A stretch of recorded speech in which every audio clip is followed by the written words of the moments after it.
Hello student, આજે આપણે આપણી ધોરણ 8 સ્વ અધ્યયન પોથી જેનો જે બીજો ભાગ છે એનું સંપૂર્ણ સોલ્યુશન જોઈશું. તો ચાલો જોઈએ.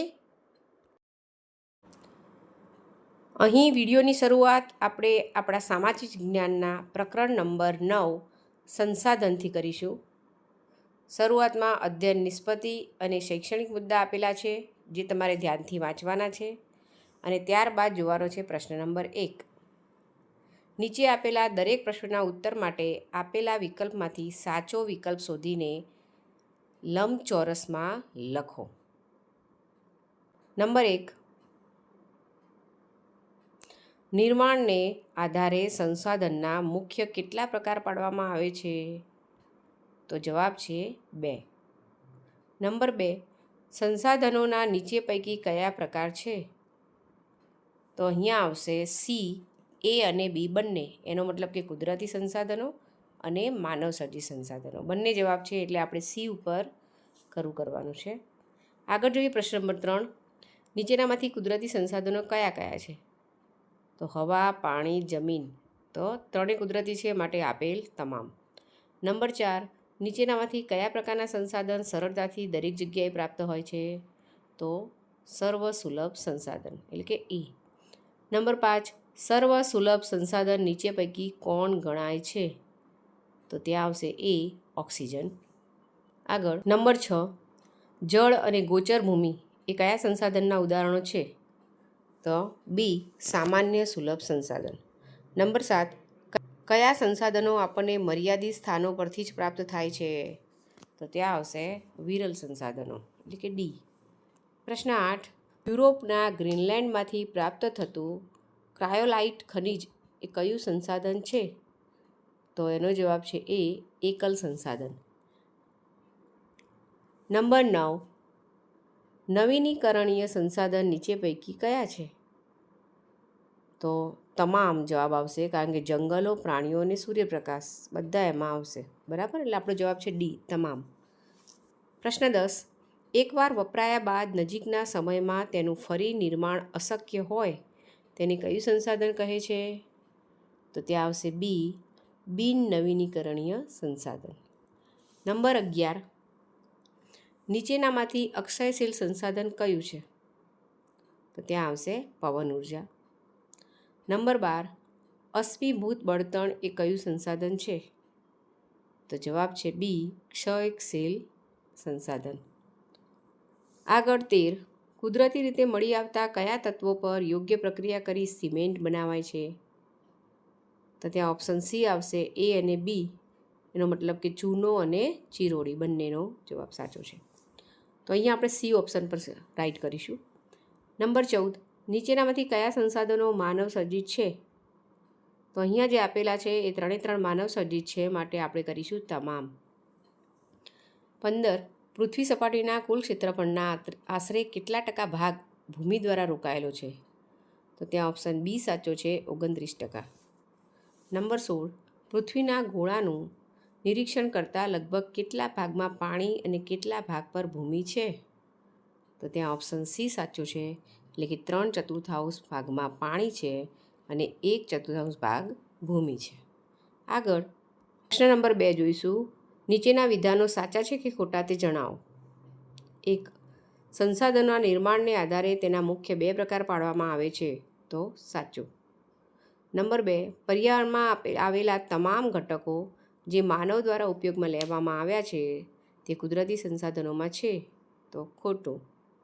નંબર 3. કોમ્પ્રેસ્ડ નેચરલ ગેસ વપરાશથી પ્રદૂષણ વધે છે. તો આ પણ ખોટું. નંબર 4. ખનિજ કોલસો અને પેટ્રોલિયમ પેદાશોના વધુ વપરાશથી પૃથ્વીનું તાપમાન સતત ઘટી રહ્યું છે. તો ખોટું, વધી રહ્યું છે. બરાબર, એટલે અહીંયા ખોટું આવશે. નંબર 5. વિરલ સંસાધન આપણને મર્યાદિત સ્થાનો પરથી જ પ્રાપ્ત થાય છે. તો ખરું. નંબર 6. નવીનીકરણીય સંસાધન એકવાર વપરાયા બાદ નજીકના સમયમાં તેનું ફરી નિર્માણ અશક્ય હોય છે. તો ખોટું. નંબર 7. પોતાની જાતે ઉગનારી વનસ્પતિ જેમાં વેલા, છોડવા અને વૃક્ષોનો સમાવેશ થાય છે તે કુદરતી વનસ્પતિ છે. તો આ ખરું છે. અને 8. વરસાદી પાણી રોકી ચેકડેમ બનાવી ખેતી માટે પાણીની સમસ્યા હલ કરી શકાય છે? તો આ વિધાન પણ સાચું છે. આગળ જોઈએ પ્રશ્ન નંબર 2નો બી. બંધ બેસતા જોડકા રચો. અ વિભાગ અને બ વિભાગને જોડવાના છે. પ્રથમ કુદરતી સંસાધનો, તેની સામે આવશે જમીન એટલે કે બી. નંબર 2 સર્વ સુલભ સંસાધન, તો ત્યાં આવશે ડી નાઇટ્રોજન. નંબર 3 વિરલ સંસાધન, તો ત્યાં આવશે એ યુરેનિયમ. નંબર 4 બિન નવીનીકરણીય, તો ત્યાં આવશે ઓપ્શન સી કુદરતી વાયુ. અને 5 માનવ સર્જિત સંસાધનો, તો અહીંયા આવશે ઈ બોગદા. પ્રશ્ન નંબર 3 જોઈએ, જેનો એ છે ખાલી જગ્યામાં યોગ્ય શબ્દ પૂરો. નંબર 1 હવા, પાણી, જમીન, ખનિજો અને ઉર્જા સ્ત્રોત એ તમામ ખાલી જગ્યા છે તો કુદરતી સંસાધન. નંબર 2 મર્યાદિત સ્થાનો પરથી જ પ્રાપ્ત થતા સંસાધનોને ખાલ્ય સંસાધન હોય તો વિરલ સંસાધન. નંબર 3 વિદ્યુત, મકાનો, સડક, પુલો, બોગદા, ટેકનોલોજી વગેરે ખાલ્ય સંસાધનોના ઉદાહરણ છે તો માનવ સર્જિત. નંબર 4 પૃથ્વીના ગોળાનું નિરીક્ષણ કરતાં જણાશે કે લગભગ 3/4 ભાગ પર પાણી અને 1/4 ભાગ પર ભૂમિ છે. નંબર 5 વૃક્ષો અને ઝાડીઓથી આચ્છાદિત વિશાળ ભૂમિભાગને સામાન્ય રીતે જંગલ કહેવામાં આવે છે. અને નંબર 6 સમગ્ર વિશ્વમાં જવલ્લે જ એટલે કે 1 કે 2 જગ્યાએથી મળી આવતા ખનિજો જેને એકલ સંસાધન તરીકે ઓળખાય છે. પ્રશ્ન નંબર 3નો એ જોઈએ તફાવત જણાવો કુદરતી સંસાધનો અને માનવ સર્જિત સંસાધનો. તો કુદરતી સંસાધનો એ કુદરતમાંથી મળી આવતા સંસાધનો છે, જેમાં પાણી, જમીન, જંગલો, ખનિજો અને ખડકોનો સમાવેશ થાય છે.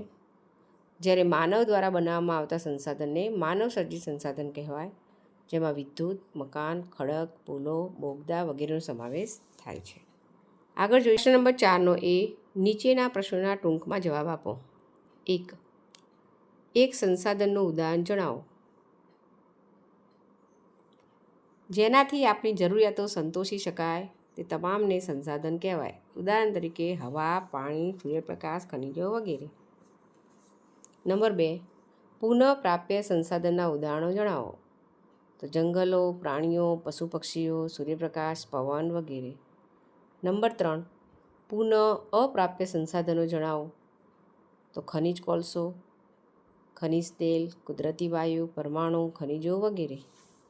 પ્રશ્ન નંબર 4 અક્ષયશીલ સંસાધન અને ક્ષયશીલ સંસાધનો જણાવો તો અક્ષયશીલમાં આવશે સૌર ઉર્જા, જળ ઉર્જા, જૈવ ઇંધણ, ભૂતાપીય ઉર્જા અને પવન ઉર્જા.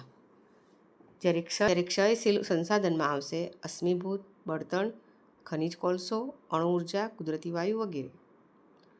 નંબર 5 માનવ સર્જિત સંસાધનોના ઉદાહરણો જણાવો તો વિદ્યુત, મકાનો, સડકો, પુલો, બોગદા, ટેકનોલોજી વગેરે. પ્રશ્ન નંબર 4 નીચે આપેલા પારિભાષિક શબ્દોની સમજૂતી આપો. 1 કુદરતી સંસાધનો, તો કુદરતમાંથી મળતા અને વધારે પ્રક્રિયા વિના ઉપયોગમાં લઈ શકાય તેવા સંસાધનો એટલે કે કુદરતી સંસાધનો. નંબર 2 સર્વ સુલભ સંસાધન, જે સંસાધન આપણને સર્વત્ર ઉપલબ્ધ હોય તેને સર્વ સુલભ સંસાધન કહે છે. દાખલા તરીકે વાતાવરણમાં પ્રાપ્ત વાયુઓ, ઓક્સિજન, નાઇટ્રોજન વગેરે. નંબર 3 સામાન્ય સુલભ સંસાધન, તો જે સંસાધનો આપણને સરળતાથી ઉપલબ્ધ હોય તેવા સંસાધનોને સામાન્ય સુલભ સંસાધન કહેવાય. દાખલા તરીકે જળ, ભૂચર ભૂમિ વગેરે. નંબર 4 દુર્લભ સંસાધન, તો સમગ્ર વિશ્વમાં જવલ્લે જ એટલે કે 1 કે 2 જગ્યાએથી જ મળી આવતા ખનિજોને દુર્લભ સંસાધન કહે છે. આગળ નંબર 5 માનવ સર્જિત સંસાધન, કોઈપણ કુદરતી તત્વોને માનવ પ્રયત્નો દ્વારા પ્રક્રિયા કરી તેના ગુણધર્મોમાં ફેરફાર કરી ઉપયોગમાં લેવા યોગ્ય બનાવવા તેને માનવ સર્જિત સંસાધન કહેવામાં આવે છે. નંબર 6 કુદરતી વનસ્પતિ, પોતાની જાતે ઉગનારી વનસ્પતિ કે જેમાં વેલા, છોડવા અને વૃક્ષોનો સમાવેશ થાય છે તેને કુદરતી વનસ્પતિ કહે છે. પ્રશ્ન નંબર 5 ટૂંક નોંધ લખો. ભૂમિ સંસાધન, તો પૃથ્વી સપાટીનો કુલ ક્ષેત્રફળનો લગભગ 29% હિસ્સો ભૂમિ દ્વારા રોકાયેલો છે. ભૂમિ અને આબોહવાની વિવિધતા આ બંને પરિબળો દુનિયાની વસ્તી ગીચતા પર અસર કરે છે. જે પ્રદેશો માનવ વસવાટ માટે અનુકૂળ છે ત્યાં વસ્તી ગીચતા વધારે હોય છે, જ્યારે માનવ વસવાટ માટે પ્રતિકૂળ એવા રણ પ્રદેશ, ગાઢ વનો અને પર્વતીય ભૂપૃષ્ઠ ધરાવતા વિસ્તારોમાં વસ્તી ગીચતા ઓછી હોય છે. નંબર 2 જોઈશું જળ સંસાધન. જળ એ અગત્યનું કુદરતી સંસાધન છે. પૃથ્વી સપાટીના લગભગ 3/4 ભાગ પર પાણી છે અને આ જથ્થામાંથી મોટાભાગનું પાણી ખારું છે. પૃથ્વી પર મીઠા પાણીનો જથ્થો માત્ર 2.7% છે, જેમાંથી મોટાભાગનો હિસ્સો પર્વત શિખરો અને હિમનદીઓમાં બરફરૂપે છે. નંબર 3 કુદરતી વનસ્પતિ અને વન્યજીવ. પોતાની જાતે ઉગનારી વનસ્પતિ કે જેમાં વેલા, છોડવા અને વૃક્ષોનો સમાવેશ થાય છે તે કુદરતી વનસ્પતિ છે. તેમજ વિવિધ પ્રકારના પશુ પક્ષીઓ અને કીટકોનો સમાવેશ વન્યજીવોમાં થાય છે. તો અહીંયા આપણું સામાજિક વિજ્ઞાનનું સંસાધન જેની સ્વ અધ્યયન પોથી પૂર્ણ થાય છે. નેક્સ્ટ બીજા સબ્જેક્ટ સાથે આપણે આપણા બીજા વિડીયોમાં મળીશું. નમસ્કાર.